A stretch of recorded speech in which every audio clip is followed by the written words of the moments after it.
for today's face-off on Fox Soul. Challengers Quan LX and Big Angry Adams, ready to go blow by blow on those hot topics. Face-off on Fox Soul starts right now. Thompson, a man who matches the description of the gunman, has now been taken into custody in the state of Pennsylvania. Alexis McAdams has the update. Alexis. Hey, Harris. Well, we never know exactly how quickly these things are going to move. All morning, I've been in Central Park as these dive teams have been doing everything they can to find what I was told was the weapon because they couldn't track it down. Now, investigators and NYPD police sources, Harris, telling Fox News that they believe they found a man who matches that same description of the gunman who killed that CEO in Midtown Manhattan. They found him at a McDonald's in Altoona, Pennsylvania. Okay, that's like a 5-hour drive from where we are right now. We knew that the person of interest had possibly hopped on a bus and fled town. Now we're being told they believe they have that person of interest in Altoona, Pennsylvania. So we kind of talked about this earlier when I checked in with you. Person of interest, suspect, they're keeping it at person of interest right now, and they're just saying he matches the description. But not only does he match the description for people watching at home, he also, according to investigative sources who are telling Fox News, he had the weapon they believe was used in this murder in his pocket. So this is what happens, I'm told, from police, and it's still developing. But this person's at this McDonald's in Altoona. We've been putting these pictures out all across the country because it's been a nationwide manhunt. So they've been asked. In this round, here's Quan LX. So, Charles, we all witnessed last week the assassination of the CEO for United HealthCare, I believe it is. And he was gunned down, walking down the streets of New York by himself, no one else with him. It was alleged he had been the victim of threats already, and now he was walking by himself after being the victim of all type of threats against his life and family. Man waiting on him. Obviously, the gentleman who killed him, you could tell, had stalked him, knew exactly where he would be, what time he would be crossing. The same gentleman had a weapon prepared to shoot him and assassinate him from behind. The same gentleman made a very good job of covering up his face, but the same alleged shooter had bullets on the ground with messages on and carved in on the bullets, escapes the scene, goes through Central Park. They find the backpack. All of a sudden now, he used an electronic scooter to get away. Now he's found in Pennsylvania at McDonald's with the alleged gun in his pocket, with clothing on him matching that was worn at the scene of the crime, with a handwritten note detailing his motivation. And his name is Luigi Maggiano. Was it Luigi Maggiano? Man, look, who ordered this hit? La Cosa Nostra, the Gambino crime family? Mr. Maggiano. Who gave him the orders? The Don Capitano? Come on, this is strange and crazy as hell. I'm not buying any of this. Ain't nowhere in the hell that man went through all of that painstaking task to stalk him, to cover himself up the way that he did, disguise himself, execute out the plan the way he did, and all of a sudden now, days later, you find him at McDonald's with the gun in his pocket, with the clothing from the crime scene, and also a magical note on his possession describing his motivation. I believe the American people are being lied to. I believe this man is a patsy that they just arrested, and I believe somebody else is the shooter. I couldn't disagree more.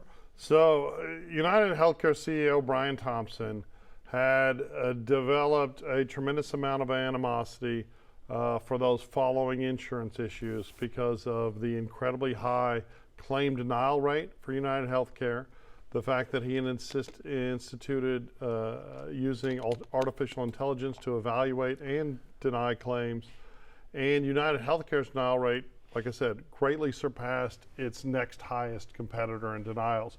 But Maggioni was found not just with a note, he was found with a manifesto that was hugely anti-corporatist. This young man graduated first in his class from high school. He's 26 years old. He's been out of high school for about 8 years. In his high school speech, he talked about the dystopian future and artificial intelligence. He went on to work towards a STEM degree at the Ivy League school, the University of Pennsylvania, or Penn. Obviously a very intelligent man who took real efforts to conceal his identity, despite the fact that New York is a city that is defined by cameras and facial recognition, and it is very hard to escape. He obviously had a motivation. They're saying it is anti-corporatist. And we are suggesting now, we live in this America where we are identifying things as violence that are not violence, right? Now, that isn't to say that Brian Thompson's decision making didn't lead to deaths of people. It's not to say that Brian Thompson was a good person, but he probably, I mean, he certainly wasn't someone that should have been executed that way. It absolutely looks like this is like a new Unabomber. Did you just say that Brian Thompson's policy of blanket denial of these claims didn't cost people their lives It did cost using people artificial intelligence? I said of course it did. Yeah, I said it did. Pay attention. Stick Of course with it me. did. No, you said you wasn't sure. No, of look, course it did. Look, but it doesn't. All the people jeering murder. I've seen murder firsthand, right? I've seen dead bodies. I've seen death. All these people making jokes about a murder. Here's the real rub for me. The only reason, murder happens every day in New York City. The only reason we're all talking about this is because this is a rich guy that ran a company, right? There are poor people murdered in that hellhole of a city downstream from the bad policing policies instituted by the de Blasio government, the former mayor, and Alvin Bragg's basically don't put anyone in prison DA's office.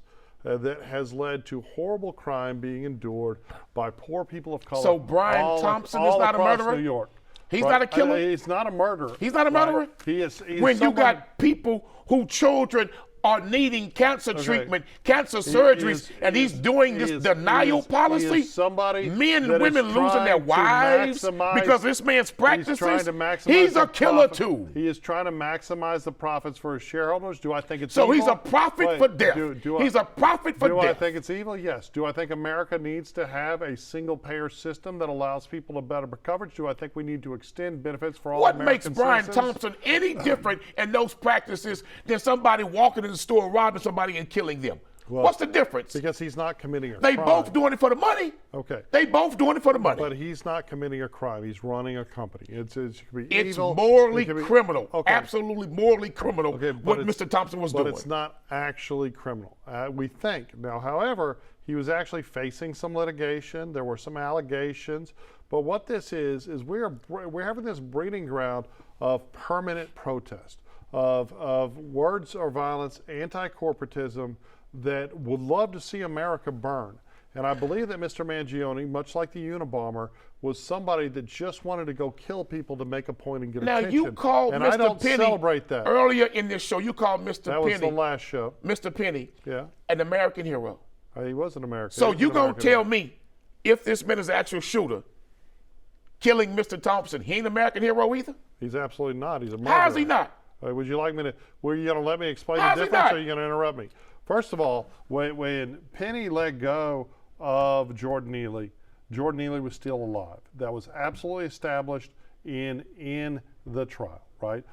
Daniel Penny was trying to protect people that had been victimized by Jordan Neely for years, right? He was a violent terror. And Brian Thompson and insurance companies have victimized Americans in these denial practices for years. Okay. Again, we have a and how many has been choked out because of Mr. Thompson's practices? We have an unfair system in America that does not allow you to sue your health insurer, that protects health insurers at all costs, that is because unfair it's about to the the American hustle. citizen. It's about the money. And the insurance companies are paying politicians to be protected in the courts, not the American people. I absolutely don't disagree, and we need a total overhaul of our healthcare system to achieve much better results for working class American citizens, right? We're not ever going to do that. Right now we live in America where they pay for free. Our government pays for healthcare for illegal aliens, but lets poor black people, citizens in this country, poor white people, poor brown people, poor citizens suffer without any coverage. Mr. Thompson went so far as to use AI, artificial intelligence, to deny these human claims. Every big company is He's using use of AI robots for to deny human beings the right to live. He ain't no better. But look, he is better than someone that's just a criminal. Not in my eyes. You don't justify murdering someone. I'm glad they caught Luigi. But obviously, that's a patsy. I don't think that's the real hopefully shooter. This spurs he's some so highly intelligent. About how he get caught with the gun in his pocket at McDonald's. He is but he's so highly intelligent. He's an incredibly intelligent man. I don't believe this lie. But he's a psychopath.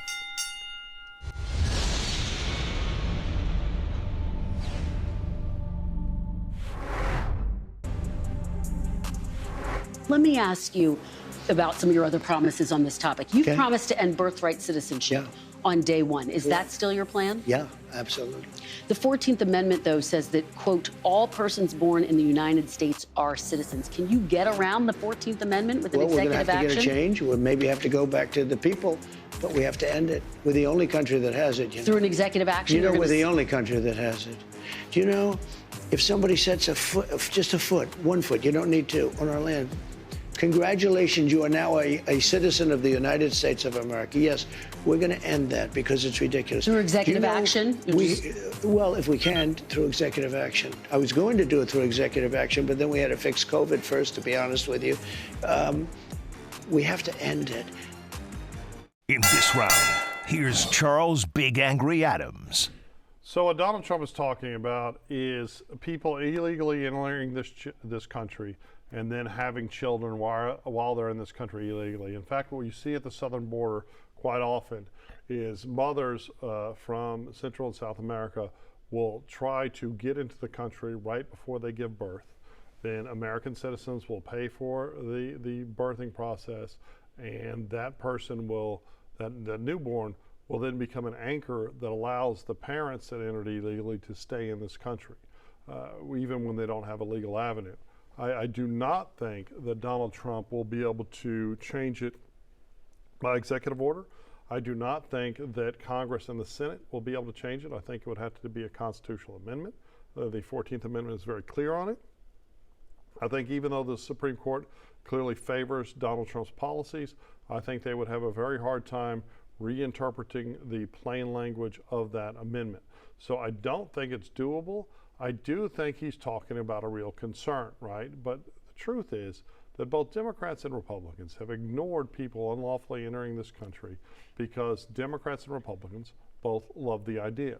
The Democrats like it because when you count illegal entrants in the population, it allows a skewing of the map for the House of Representatives for Congress people. It allows for a growth of people that traditionally vote left or traditionally vote Democrat, and it is the Democrats' long-term plan for electoral dominance without having to change their policies to reflect the will and wants of the American people. Now, on the flip side, I think Republicans love to exploit. It is not slave labor, but illegal immigrant labor is slave labor adjacent, right? And they have, for years, their corporate donors, the oligarchs that run this country, have exploited that labor, and they just want to, both parties use it as a cudgel for votes, but neither party wants to fix it. My hope is that Americans are so fed up, right? They're so fed up of watching what we've witnessed over the last 4 years, which is the Biden administration and Democrat-controlled municipalities and state governments doing things for illegal entrants that they wouldn't do for lawful residents, right? People that come to this country lawfully, and they most certainly won't do for U.S. citizens. In fact, we spend so much money on illegal immigrants in some major cities like New York. They've had to cancel police academy classes. They've had to cancel public services. They've had to close down schools. They've had to all do these things that we're supposed to do for our citizens that we're not doing, and it's disgusting and it's repugnant.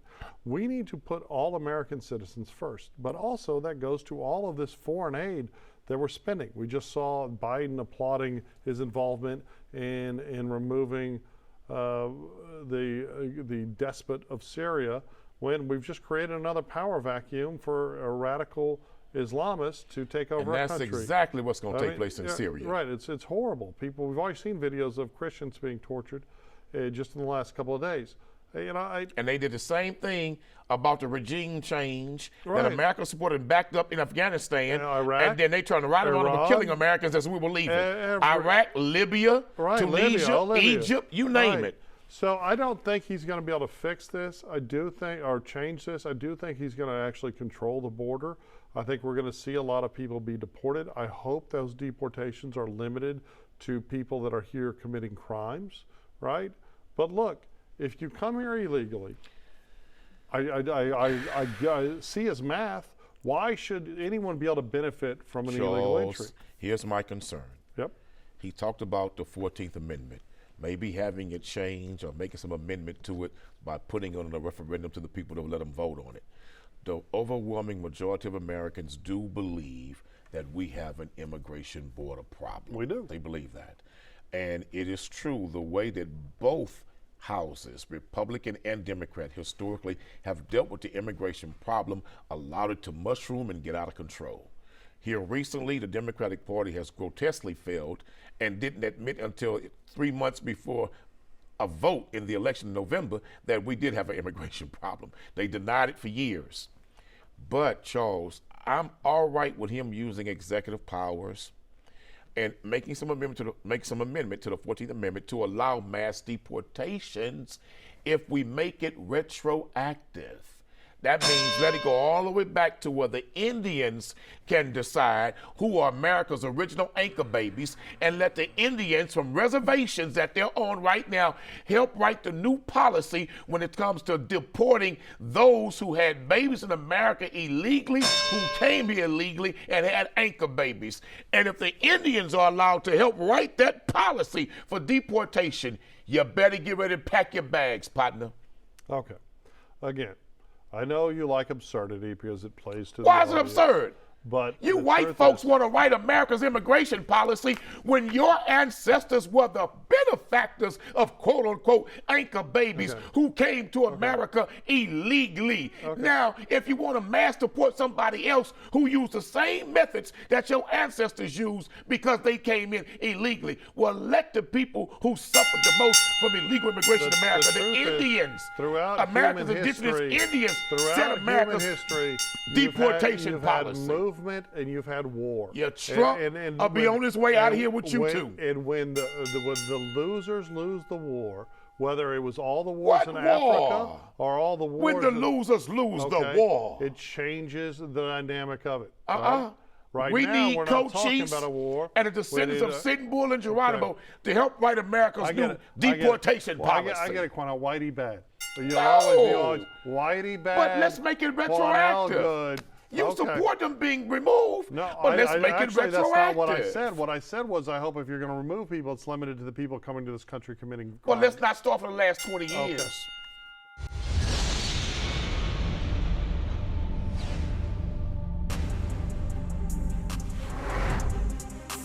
Well, I think one of the things that I've mentioned, throughout this football season is if we don't take strength of schedule into consideration, is there any benefit to scheduling really good teams in the future? Like, here at Alabama, we're supposed to play Notre Dame, Ohio State, Wisconsin, Florida State in the future outside the league.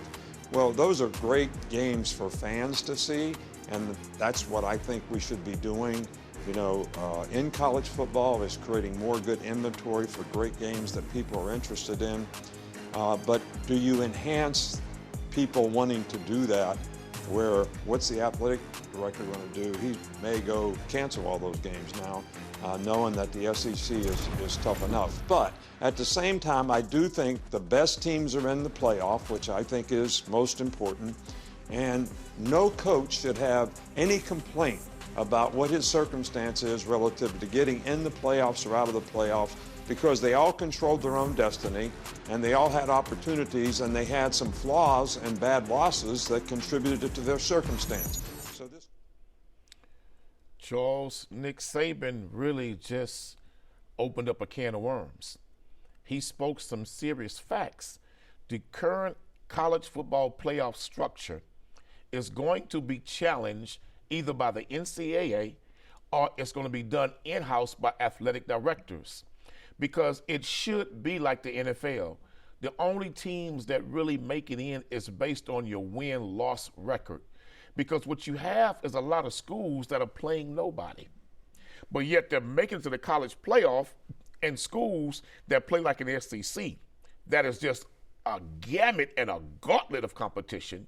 Those schools are being left out because of the people that they're playing. They're having a few losses on their record. But you got teams like SMU, Boise State, let's be honest, that are really not playing the level of competition that they're playing in the Big Ten or even in the SEC, but are making it into the college football playoff. It has to be changed, because what's going to happen, Nick Saban was right. these athletic directors are going to say, you know what? No longer schedule tough games during the regular season. Let's make everything easy and just get to the college playoff. Then we'll play some tough teams.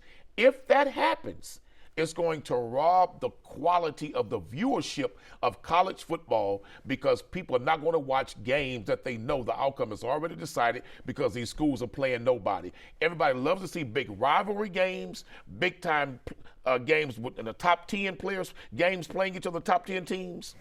That's not going to happen under this current system. The ADs are going to go in and wipe their schedule clean and make it an easy schedule. First of all, Nick Saban, that scumbag, hadn't been right about anything since he cowardly left LSU. I'm a big Tiger fan and alumnus, and then came crawling back to the SEC West and took over Alabama's program despite being the highest paid college coach in America when he was at LSU. He is two-faced. I don't care for him. He's a crybaby. But your analogy, your math doesn't work either. There are bad divisions in the NFL. And if you win a bad division with a mediocre record, you're still in the playoffs. It's the same way here. I also don't love your dismissiveness of SMU or Boise State. Shout out to King Griffey Jr.'s son, Tevin Griffey, who's doing some real work over there at Boise State. I think Boise State is going to impress everyone in the playoffs. They are not going to beat no Georgia. They are not going to beat Ohio State, Penn State. I think SMU has a chance to win it all. And I would love to see that, because I would love to see it too. I would love to see it too. But I think it's going to be a repeat of what happened when TCU made it. Okay. The same thing happened with TCU when they made it a couple of years ago to the championship game. The SEC, I'm telling you, Charles. The SEC most certainly deserves more teams in the playoff than any other division, because the conference. The quality of the games are not there. But you know what? Alabama should stop crying like the crybabies they are. And let's watch this. I'm excited about the playoffs this year. I ain't got no complaints about the selection. That's it for the Face Off on Fox Soul. We'll catch you next time.